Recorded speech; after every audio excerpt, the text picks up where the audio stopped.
Do you mind answering a political question? No, Are you? I may evade it, but Okay. Well, I'll that certainly puts you right along with most politicians. Are you a member of? Do you consider yourself with Coco? Are you on Team Coco? Are you? I don't even know what Team Coco is. So if this is the Conan O'Brien thing, just between you, that thing, yeah. I am with the majority of the Goldstar members on that. Good answer. I agree with that. And if they change their mind, I will change my mind too. That's how I feel about that. That's how much I as president. If you were totally. Yeah. If I were president, I would only have one actual policy, which would be to track down and kill whoever's responsible for making Americans use low-flow toilets. I think that was a bad thing. There was a time we had great toilets in this country. We had strong toilets. We had toilets that could suck down a mature sheep, and it was a better country for it. And now we have these wussy little toilets, the water-saving toilets that you don't save water at all. You flush the toilet 8 times, So that would be my main concern. Other than that, I don't really care what would happen. I mean, I would be kind of a motorcading kind of a president. Like I'd wake up in the morning. I'd say, let's go to Vegas, and we'd all get the motorcade together, go out to the airport, go to Vegas, maybe motorcade around Vegas, motorcade through a couple of casinos. I don't know. I'd be just a motorcader. A commitment to motorcading. That would be me. That's a heck of a slogan. Commitment to motorcading. So let's see. I think that was all for the Facebook questions. Oh, well, here's one. When did you first realize you were funny?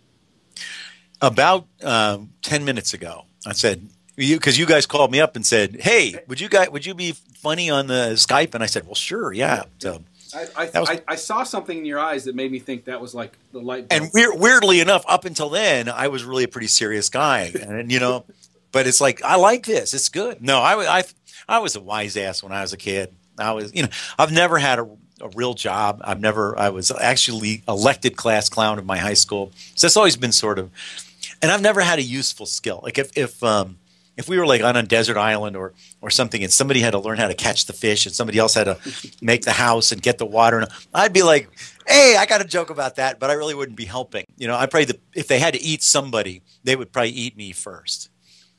Fair enough. Oh, I know what I wanted to ask you. Is there going back to the book? Is there a message to this book? Is there a takeaway that people should have from this book? Yes, this book is for sale. I would say that's if I could just get that one thought across to the people of America, it's for sale. Right. If you go to a bookstore and give them money, they'll sell you this book. And when this book is sold, what happens to that money? Oh, okay. Well, some of it I would end up with some of it. So if you don't want to buy the book, you could just mail me some money. We could do it that way. That'd be fine, also. Well, you just give us that information. We'll put it on the site. Sure, absolutely. Because it would be so much easier than the system we use now, where you have to write the book, and then they publish the book, and then they sell it, and you don't get all of the money. You just get some of it because they publish it. But if they just mailed you money for not doing anything, well, that'd be so great. I'd be for that. I thought computers were going to make all that stuff more efficient, but you still have to write the books and that kind of thing. So, or if people really don't like the book, we could say, well, just mail me money and I will not write another book. I'll just use the money for, to live on. We could do it that way. That makes sense. Like farmer subsidies almost. Yeah, only probably just as rational, maybe more rational. Well, with some people, you would like to sort of prevent them from. What's for you? Tell me about how you feel about the difference between L.A. and Miami. Do you live in Miami? You're coming to L.A. for this event. Well, they're similar in some ways. They're both near oceans. They're both a little insane. Miami, I think, is a little more. It's hard probably to believe this if you live in L.A. It's a little more foreign even than L.A. is, but they're both weird. We have really weird things happen in Miami. We had a situation not too long ago. We have a people mover in downtown Miami, and two homeless guys, were fishing in Biscayne Bay, and they caught a nurse shark, a 6-foot-long nurse shark. And they decided they wanted to sell it at a fish wholesaler in downtown Miami, and they decided to use public transportation. So they got on it's called the People Mover. It's really not designed for marine life. Right. That's why we call it the People Mover. It's not called the Shark Tram. Right. But they got on there, and it's still alive. The shark is still alive. So commuters are getting on It's like 5 o'clock at night. People are going home. They get on the train, and there's a shark, and it's not dead. It's like not happy, but it's not dead. It's kind of thrashing around the floor of this. So we could have had a shark attack on the People Mover, which would have been, let's be honest, great. But it didn't happen. But it could have happened. We could have had so that makes. I mean, Miami's weird. I know L.A. has weird things happen too. But I think there's a vibe about both cities. They're both a little bit on the strange side. Sure. And so you're going to be in Santa Monica. Do you like Santa Monica? Yeah, I do like Santa Monica. That's like isn't that where the Santa Monica Pier is? Unless it's really poorly named. I believe they did go ahead and name the city after the pier. Yeah, because I mean, like the Leaning Tower of Pisa is located in Pisa, I think. Right. Santa Monica Pier in Santa Monica. It makes a lot of sense. It's convenient that way. I would think so. It's convenient that way. So wait a minute, is a Leaning Tower of Pisa in Santa Monica also? Because I don't want to slight Santa Monica if I'm wrong. I think there's a replica of the Leaning Tower of Pisa somewhere in Santa Monica. Just checking. So if you see it, it's probably just a replica. So so you've written a lot of great books. I spent some time in Japan, so I loved your Japan book. But I have one problem with your books, and that is that none of them have ever made Goldstar any money. So I'm really happy that we're able to have you live, so we can actually get people to buy tickets and go, see you live. Well, why could we do this same deal we have with my book, where they mail in some money and we'll split it? Some will go to you, and some will go to me, and then you don't have to do events, and I don't have to write books. It'd be just great. That would be great, except events are fun. They are, and we're not making fun of how much fun this event's going to be. No, wow, not at all. No, sirree, Bob. Really going to be fun. Really, it's going to be great. It's going to be the highlight of a lot of people's lives. Okay, sure. I think it will, because it's going to be that good, not because their lives are so boring. Because it's going to be that exactly. Good. No, their lives are pretty exciting already. This will be the highlight, though. Awesome. So let me ask you this: would it be possible for you to work in a phrase that I give you into the discussion on Friday, even though it might not really fit? I could try. It depends on what is the phrase. The phrase I was thinking was because the Romans did it that way. Oh, okay. I can try. Will you remind me? Yes, I'll remind you. Because I'm not likely to remember that.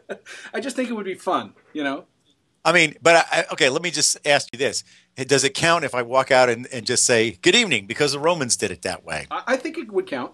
I think that's okay? That's not cheating? Yeah, I think so, yeah. I mean, it's get all the more attention getting if you just lead with that.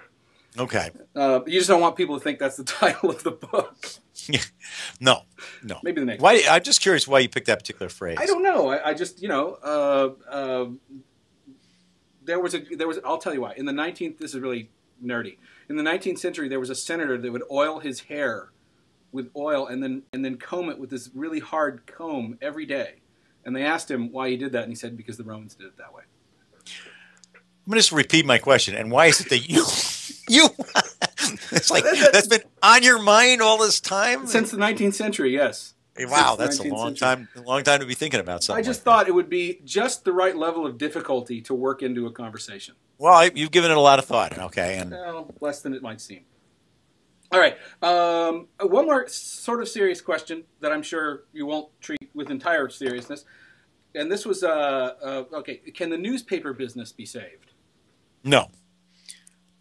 Because the Romans did. No, it's... They didn't do it that way. I have a chapter in my book about the newspaper business, and I point out that ever since I stopped writing my weekly column, it's been in steep decline. Not that, I'm suggesting that I was solely responsible for the success of the newspaper business, but clearly I was. I personally stopped reading them then. See, the newspaper business, it's an example, it's an object lesson of danger. Do not let your industry be run by English majors. That's really what destroyed our business. Because we were really not very good at handling the internet challenge. And our solution to the internet has been, let's see, why don't we just, everybody's on the internet, why don't we just put all our content on the internet for free? And then we'll make money somehow. But they never figured out. Send money. We'll ask them to they might as well. They never really did figure out that second part, the somehow part. It was kind of a mistake. It's kind of like if the Ford Motor Company started like, we're going to make a lot of cars, give them away for free, and then down the road, we'll come up with some system for monetizing that. Didn't work out that. It won't work that way. Right. Anything else you'd like to make sure people know, Dave? Just that this has been really great and fun for me, Jim, and thanks. Thanks so much. Thanks a lot, Dave.